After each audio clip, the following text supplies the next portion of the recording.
অনেক টাকার জিনিস, ইলেকট্রিকের কোনো কিছুই নাই, সব চুরি হয়ে গেছে। 15 টাকার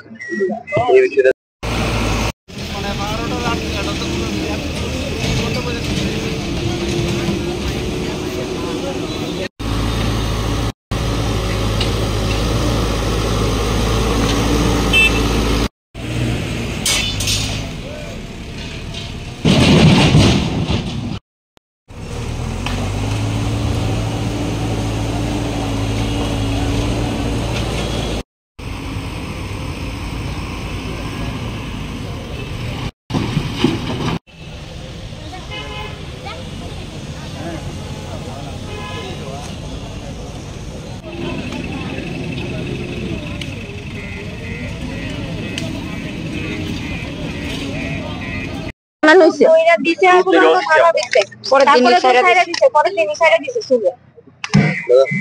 এই ক্লাবটা 70 বছরের মতো পুরানো ক্লাব। এত বছর ধরে এখানে দুর্গাপূজা হয়, আর ভারতরত্ন ক্লাবের দুর্গাপূজা সমস্ত ত্রিপুরার মধ্যে মানে একদম উন্নত মানের পূজা হয়। তো এত বছর ধরে পূজাটা হয়, আজকে কিছুদিন আগে প্রশাসন থেকে আমরা ক্লাবটা ভাঙা দিছে। দেওয়ার পরে এখন পর্যন্ত তো আমরা অনেক জায়গায় অ্যাপ্লিকেশন দেওয়া হয়েছে, অনেক জায়গায় দেখা করছি। দেখা করার পরে তো তারা তো ক্লাবটা এখানে পরিষ্কার করতেছে না, আর পূজার তো বেশি দিন বাকি নাই। আমরা এখানে এলাকাবাসী মিলে পূজাটা যাতে বন্ধ না হয়, আমরা একটাই দাবি, আমরা এবার পূজা করুম। এই কারণে ছোট মোটো করে যেমনি হোক, যেহেতু আমরা এত বড় ক্ষতি হয়ে গেছে, আমরা অনেক টাকার জিনিসপত্র, প্রায় 15 লক্ষ টাকার মতো জিনিসপত্র আমরা ক্ষতি হয়েছে। তো এবার আমরা যেমন হোক ছোট মোটো করে যেমনি হোক পূজাটা বন্ধ করতাম না, পূজাটা করুম। আমরা এলাকাবাসী সবার মতামত এটাই। সমস্যা বলতে হ্যাঁ, প্রশাসন আমরা অবজেকশন দিচ্ছে যাতে আমরা জায়গাটা খালি না করি।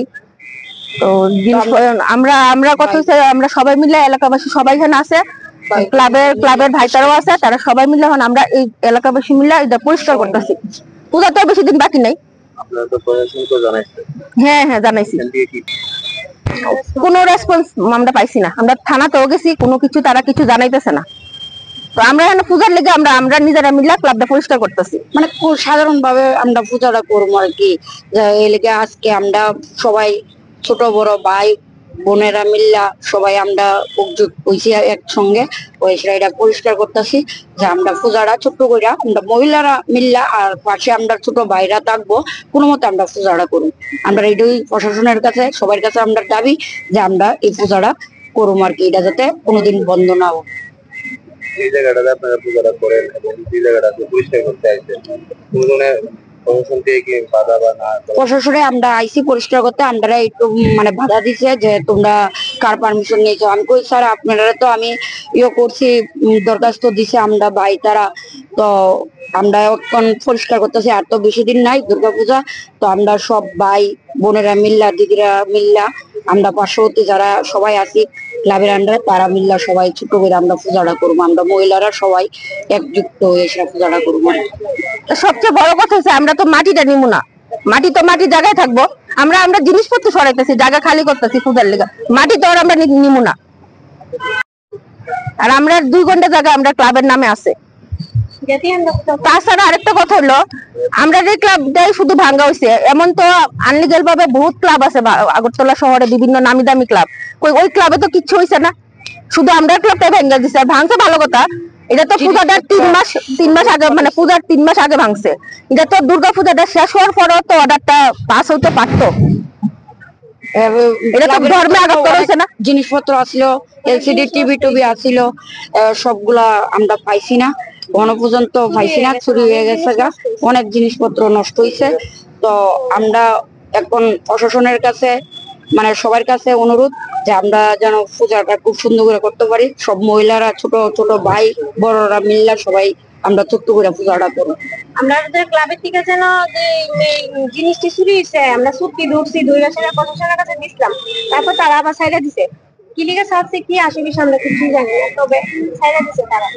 তাহলে আমরা এই জিনিস যে এমন ভাবে ভাঙে ফালাই রেখে দিছে, তো জিনিস চুরি তো আমরা তো আগে কিছু পয়সা না যে ক্লাবটা ভেঙে বলছে, আমরা জিনিসটি সরাইলে দেখতাম যে কিছু 2-3টার সময় ভেঙে লেছে। সবাই তো ঘুমের মধ্যে থেকে শব্দ পায় পায় সবাই আইছে। কিছু তো মানে আর্ধেকের বেশি চুরি হয়েছে বললাম তো, ক্লাবের যে আর্ধেকের বেশি প্রয়োজনীয় যা জিনিস চুরি হয়ে গেছে, অপ্রয়োজনীয় জিনিস পড়ে রয়েছে। হিন্দু বাঙালি আমাদের প্রধান উৎসব হলো দুর্গাপূজা। ভারতনাট্য ক্লাব এই অত্র অঞ্চল তথা সারা ত্রিপুরা রাজ্যের নর্থ ইস্টের মধ্যে একটা বিশাল বড় ক্লাব। এটা সর্বদা ভারতনাট্য ক্লাব আমাদের সামাজিক কাজের লোকে যুক্ত থাকে। প্রশাসন ওরা কী কারণে ভারতনাট্য ক্লাব ভাঙছে এটা প্রশাসন জানে, কিন্তু অত্র এলাকার মা বোন যারা আছে 4-5টা বুথ নিয়ে তারা সবাই চাইতেছে যে দুর্গাপূজাটা হোক আমাদের প্রধান উৎসব। আমরা হিন্দু, আমাদের বাঙালি প্রধান উৎসব দুর্গাপূজা। এই দুর্গাপূজা ভারতনাট্য ক্লাব 70 বছর ধরে করে আইতেছে, এখন কেন হইতো না? তারপরে যে কাজটাগুলি পড়ে হয়েছে তার মধ্যে আমাদের টিভি ছিল, বক্স ছিল, দামি দামি জিনিস ছিল, স্পটলাইট ছিল, হেলোজেন ছিল, আমাদের অনেক সম্পত্তি ছিল। আমাদের পুলিশ যে জায়গায় পাহারাদার ছিল, পাহারা ছিল, সেই অবস্থা আমাদের সম্পত্তিগুলি চুরি হয়ে গেছে। তারপরে আমরা নরসিংগড় থানা, এনসিসি থানা, দুর্গাচুমনি থানা, পূর্ব থানা এবং পশ্চিম থানা সবাইকে আমরা জানানো হয়েছে। জানানোর পরে যারাকে ধৈর্য নিয়ে আমরা দিছি, এখন আমরা পূজা করতে হইব। আমাদের গ্রামের মা বোন ভাইরা এবং ক্লাবের সদস্যরা সেটা মানতেছে না যে পূজা করতে হইব, কারণ পূজা আমাদের ধর্ম, দুর্গাপূজা, আমরা হিন্দু বাঙালি। তার জন্য আজকে আমরা এই পরিষ্কার করতেছি। আমরা পরিষ্কার করিয়া আমাদের যে 2 ঘন্টা জায়গা আছে ওই জায়গার মধ্যেই আমরা আমাদের পূজাটা করি। এই যে পরিষ্কার করতে আইয়াসেরা কইছে যাতে আমরা যাতে না করি, তাহলে আমরা আমাদের সম্পত্তি নিমু, আমাদের জায়গা আছে, আমাদের জায়গা আমরা কেন করব না? আমাদের অন্যায় রেখে দেয়, এলাকার মানুষের কি অন্যায়? আমরা তো এই পড়াশোনার সঙ্গে যুক্ত, এই পড়াশোনা আনতে গিয়ে আমাদের অবদান আছে প্রত্যেকটা মানুষের। 25 বছর যে অবদান একটা সরকার করে যে আমরা চিৎকার করি যে আমরা পালাই আছে, আমরা সরকার আনছি, তাহলে আমরা আনছি না, আমাদের অবদান আছে না? আমি বিশ্বজিৎ দাস সামনে দাঁড়ায় কইতেছি অন ক্যামেরা,